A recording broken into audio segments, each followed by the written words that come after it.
O próximo passo na evolução das máquinas térmicas foi foi o aperfeiçoamento da máquina a vapor do Newcomen pelo James Watt, e ele criou a chamada máquina de Watt, que é essa daqui.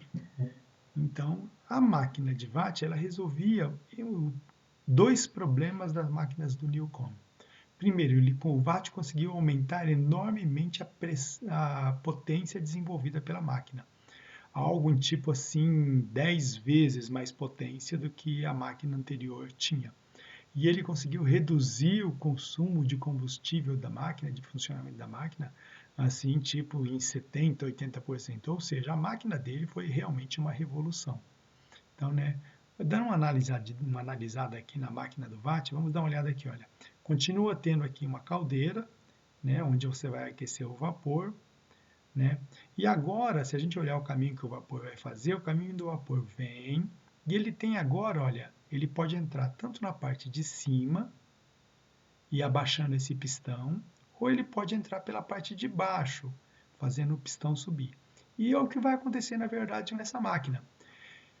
Vai ter momentos em que o vapor vai entrar por cima, pressão aqui, o pistão é empurrado para baixo. Se tiver vapor aqui embaixo, o que, que acontece? Essa válvula está fechada aqui, o vapor vai ser empurrado daqui e vai vir para esse reservatório aqui, que está mergulhado num recipiente com água.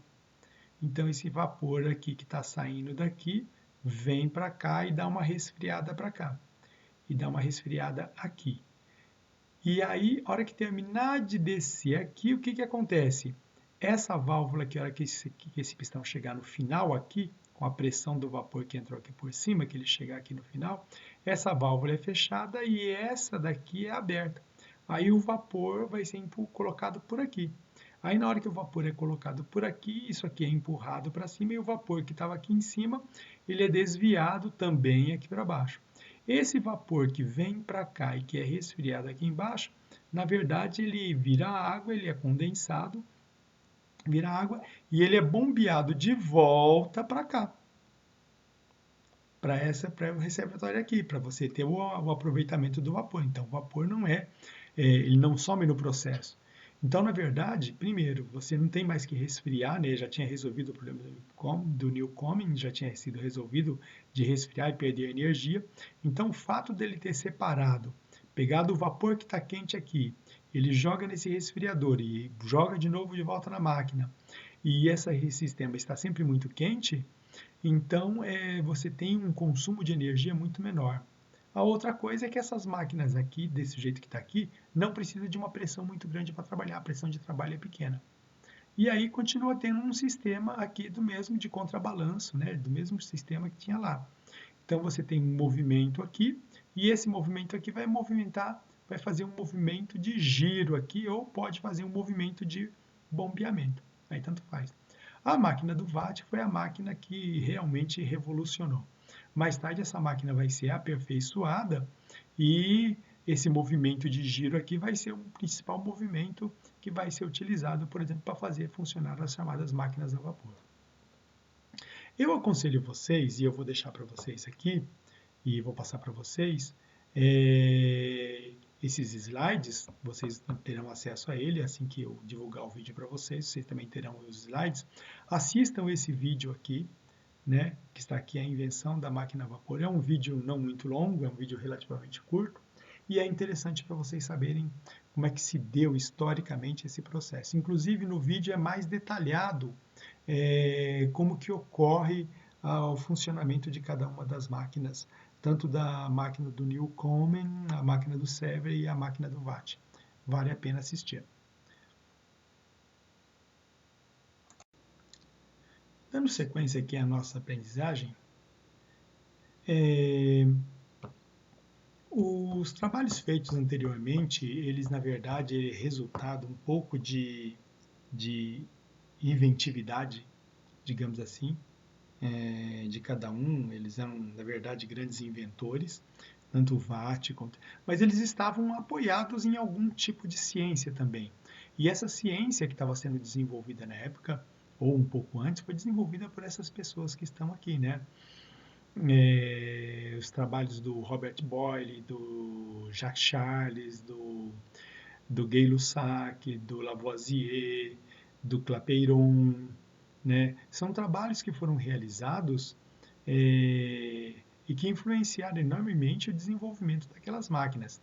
E aí, no sentido de aperfeiçoar as máquinas que já existiam, aí surgiu pessoas como Meyer, surgiu pessoas como Sadi Carnot e o Joule.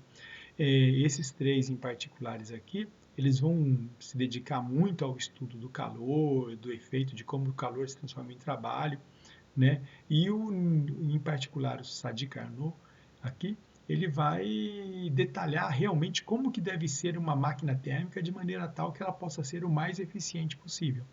Então, o trabalho realizado por esses cientistas aqui vem depois influenciar todo o desenvolvimento das máquinas térmicas modernas que nós temos e que nós vamos falar um pouquinho sobre elas daqui a pouco.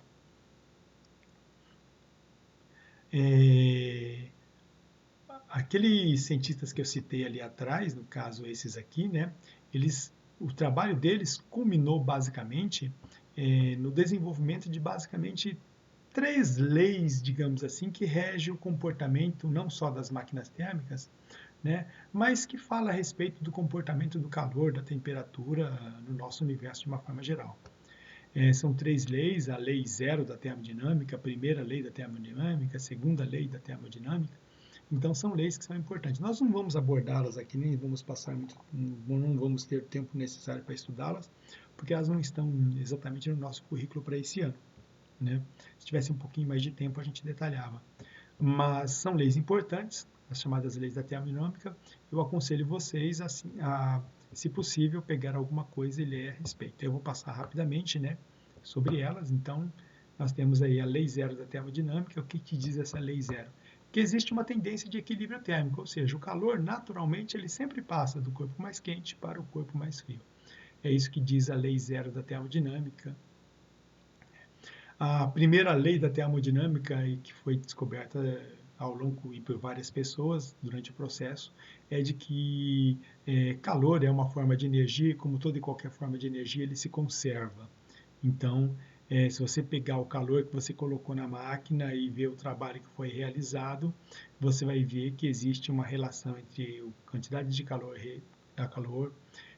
que entrou e a quantidade de trabalho que foi realizada. É igual? Não, nunca vai ser igual, né? Sempre vai ter uma parte do calor que não vai conseguir ser transformada em trabalho, né? E a segunda lei da termodinâmica fala justamente sobre isso, que em qualquer máquina térmica que você possa conceber, é impossível você transformar totalmente calor em trabalho. Sempre, sempre haverá uma certa quantidade de perda de energia no processo.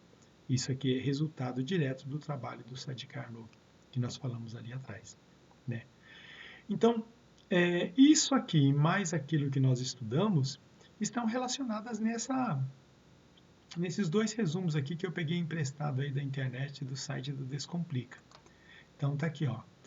Nós falamos sobre algumas coisas, né? Nós começamos o ano falando sobre escalas termométricas, né? E aí depois nós falamos aqui, não está marcado no resumo deles aqui, né? Eles só pegaram o principal. Nós falamos sobre transferências de calor, né? Nós falamos sobre calor, sobre capacidade térmica, falamos sobre calor latente, né? Não chegamos a falar sobre os gases, de como que os gases se expandem e se contraem. Nós calculamos as dilatações térmicas, mas calculamos para líquidos e para sólidos, não chegamos a calcular para gases, né? Se a gente quer entender corretamente as máquinas térmicas, nós temos que ver como que os gases se comportam, o quanto que eles se expandem ou se contraem na medida em que eles ganham ou perdem calor, certo? E aí, aqui, ó, um pistãozinho, onde você tem um certo gás aqui dentro, recebe calor. Na medida em que recebe calor, você vai ter que o pistão vai ser empurrado para um lado. Então, o pistão vai andar uma certa distância em função da pressão que é exercida aqui. Então, você tem uma certa quantidade de trabalho que vai ser realizada. E esse trabalho é possível de ser calculado. Já nesse outro resumo que está aqui na frente, né, nós temos aqui como centro as máquinas térmicas, e aqui a relação entre elas, né? Toda máquina térmica, ela vai operar sempre entre uma fonte que a gente chama fonte quente e uma fonte fria. Tem que ter uma fonte da onde sai o calor e um lugar para onde o calor está indo. E no meio do caminho, o calor é passado para uma certa quantidade de gás e realiza uma certa quantidade de trabalho nesse processo. E a matemática das máquinas térmicas é essa que está aqui, né? Então, nós falamos muito no trabalho que vai ser realizado, nós falamos muito na eficiência da máquina térmica. Então, é basicamente isso que a gente tem aqui nesse resumo que está aqui. Muito bem. O que nós vamos fazer agora? Nós vamos fazer agora é dar uma olhadinha nas máquinas térmicas modernas que nós temos, né? Que são os nossos motores. Nós temos motores de combustão interna e motores que têm combustão que não são exatamente motores de combustão interna, né? Então, nós vamos falar um pouquinho sobre isso agora. Hoje, a máquina a vapor ela ainda continua tendo a sua aplicação, digamos assim, né? Nós temos máquinas a vapor funcionando, de certa forma, em usinas térmicas e em usinas nucleares. Do ponto de vista de trabalho, de movimentação, as máquinas térmicas não são muito utilizadas. Digamos assim que elas estão mais sendo utilizadas hoje em dia para produção de energia, digamos assim, né? Então vamos dar uma olhada nas máquinas térmicas modernas, digamos assim. As máquinas térmicas modernas começam com os chamados motores de combustão interna que nós temos, que são motores que vão mover os nossos carros, os nossos caminhões, né?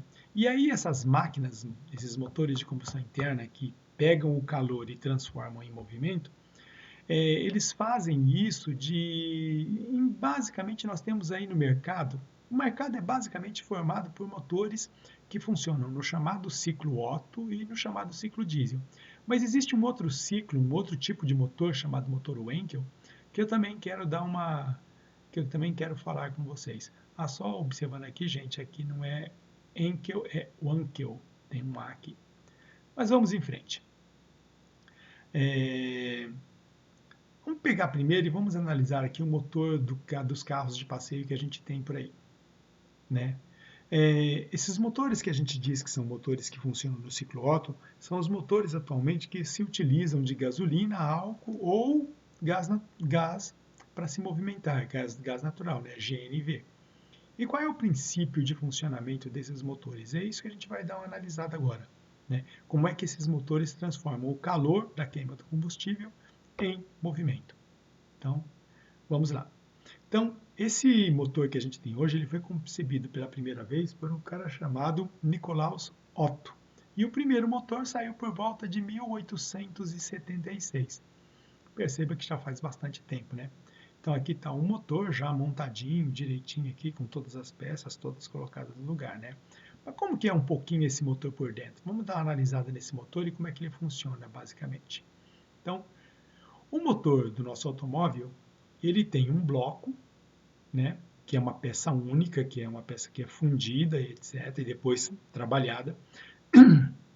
E nesse bloco nós temos esses orifícios aqui. O número de orifícios varia, né, dependendo do tamanho do motor, etc. Esses orifícios aqui é o que a gente chama de cilindros, né?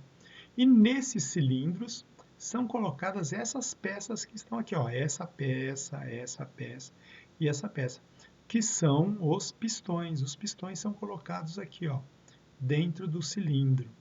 Nesses pistões, eles vão fazer um movimento de subida e descida. Esse é o movimento. Essas peças que vão empurrar o pistão para cima e fazer o pistão voltar, essa peça aqui é a biela, né? A biela vai tá acoplada nesse eixo aqui meio torto que está aqui embaixo, que é o girabrequim ou virabrequim. Então, o que a biela vai fazer? Na medida em que ela vai subindo e descendo, porque o pistão aqui, ele vai fazer só um movimento de subida e descida. Mas essa biela aqui, ela vai transformar esse movimento de subida e descida num movimento de rotação. Então, na medida em que isso aqui sobe e desce, ela não desce reta, ela desce meio inclinada e, portanto, ela vai fazer esse eixo aqui girar. E esse movimento de giro vai chegando nas rodas. Aqui também a gente identifica, aqui no caso desse motor aqui, a gente identifica algumas coisas. Esse eixo que está aqui em cima, e nesse eixo estão montadas o que a gente chama de válvulas. que é por onde vão entrar e vai sair, vai entrar o combustível em algumas válvulas e vai sair a queima dos gases através de outras válvulas. Então, as válvulas estão exatamente aqui, ó. Essas aqui são as válvulas. Vamos dar uma olhadinha de perto no próximo. Vamos fazer só uma ampliação aqui, só para vocês darem uma olhada.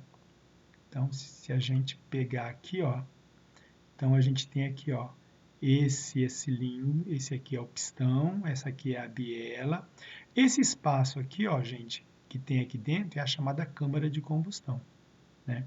Se você somar esse espaço todo aqui, desse cilindro, desse cilindro e desse cilindro aqui, vai dar o volume que a gente chama do motor.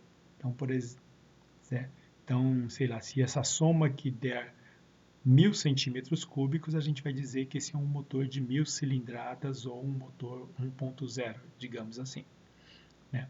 Essa aqui é a correia dentada, esse aqui é um eixo que comanda a abertura e o fechamento das válvulas que estão aqui embaixo.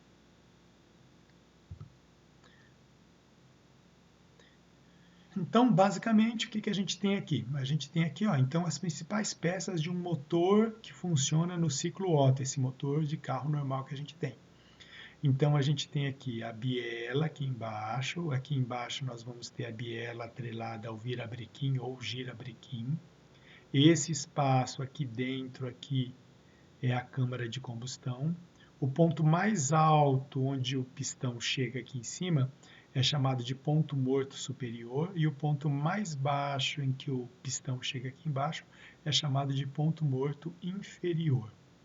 Ok? Se você pegar o volume total aqui, ó, esse volume total aqui você aspira ar, quando o pistão desce, ele suga o ar e o combustível aqui para dentro, né? Quando ele comprime, vai ficar um espaçozinho muito pequeno aqui em cima, né?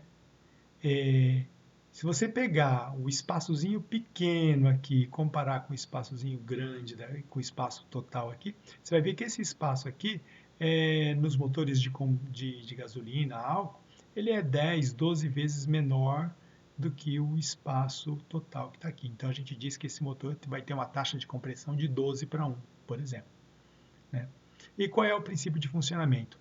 Esse motor aqui, ó, quando esse pistão desce, ele aspira, uma dessas válvulas aqui vai funcionar como válvula de admissão. Então, quando o motor desce, que a gente chama o primeiro tempo, ele aspira, entra combustível e ar por aqui. Esse é o primeiro tempo. Quando o motor começa a subir, ele vai comprimindo essa mistura de ar e combustível. Esse é o segundo tempo. Quando chega bem aqui no ponto mais alto aqui, essa vela aqui solta uma faísca. E aí o combustível explode. E aí você tem o motor, o pistão descendo de novo. É o terceiro tempo. E aí o pistão vai até o final e aí ele começa a voltar. Na hora que ele volta, essa válvula, supondo que essa é a de admissão, essa válvula aqui fica fechada e essa daqui vai ser aberta. E aí os gases da combustão vão ser expelidos para fora do motor. E na hora que o pistão descer de novo, ele vai aspirar uma nova quantidade de combustível e assim por diante, né? Então, aqui, nessa figura aqui, nós temos aqui um detalhamento maior. Então, por exemplo, esse motor que está representado aqui, ele tem duas válvulas desse lado e duas válvulas daquele lado. Aqui não dá para saber, mas duas dessas, por exemplo, as duas do lado de cá serão válvulas de admissão e as duas do lado de lá serão válvulas de exaustão. Perceba que você tem 4 válvulas por cilindro. Então, se a gente olhar aqui, no total nós temos 16 válvulas. Então, esse é um motor 16 válvulas. Então, tem alguns termos técnicos que vocês já podem ir aprendendo, né? Ou já sabiam, não sei, mas que é interessante. Então, o número de válvulas tem a ver com quando você ouve falar num carro que ele tem 16 válvulas, e que se ele tiver 4 cilindros, ele tem 4 válvulas por cilindro. Então é isso. Essas aqui são as velas que vão gerar a faísca aqui dentro do motor. Ok?